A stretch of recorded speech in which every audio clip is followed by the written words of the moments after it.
नमस्कार मित्रांनो, हे बघा, हे आहे हनोईचं एअरपोर्ट. नवीन वर्ष चालू झालं आहे व्हिएतनाममध्ये, त्यामुळे एअरपोर्ट चांगल्या पद्धतीने सजवलं आहे. तर चला मित्रांनो, आज निघतोय आपण जपानला, जपान कंट्रीची टूर. तर हे बघा, सुट्ट्या असल्यामुळे खूप जास्त ट्रॅफिक होते. कसं तरी ट्रॅफिक सांभाळत एअरपोर्टवरती आलो. फ्लाईट बघितली कधी आहे, टाईम झाला होता, त्यामुळे लवकर चेकिंग काउंटरला गेलो. चेकिंगला गर्दी नव्हती, त्यामुळे लवकर चेकिंग पण झालं. आणि इथे मला त्यांनी $5.5 डिस्काउंट पण दिला, कॉफी पिण्यासाठी व काहीतरी खाण्यासाठी. इमिग्रेशन पूर्ण केलं. हे बघा, फायनली सगळं तयार करून पूर्ण कंप्लीट झाल्यानंतर हे बघा, $6.5 कॉफी.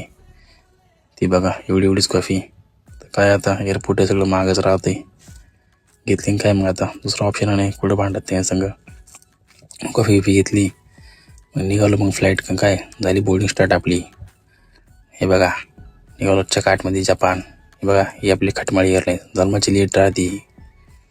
एकूण तिकून बसलो तरी ते लेट केलीच, डिले केला असते ना, ती सुधारतच नाही कधी. आता फार लोक वैतागून गेले तिला. 1 तास लेट करून मग काय लागली उडायला. मग निघालो जपानकडं. तर फ्लाईट खूप जास्त लांब होती, 5.5 तासाच्या आसपास. त्यामुळे काय करणार, त्यामुळे पिक्चर बघत बसलो. कांतारा पिक्चर पूर्ण बघितला, पण तो पण संपून गेला 2.5 तासामध्ये. नंतर पुढं करायचं काय, मग बसलोय पुस्तक वाचत. ते बघा, मेनू कार्ड, हिची किमती मोकार, मला काय करणार. मग बाहेर व्ह्यू बघत बसलो. हे बघा, हा बाहेरचा व्ह्यू, किती सुंदर आणि छान व्ह्यू आहे बाहेरचा, तुम्ही बघू शकता.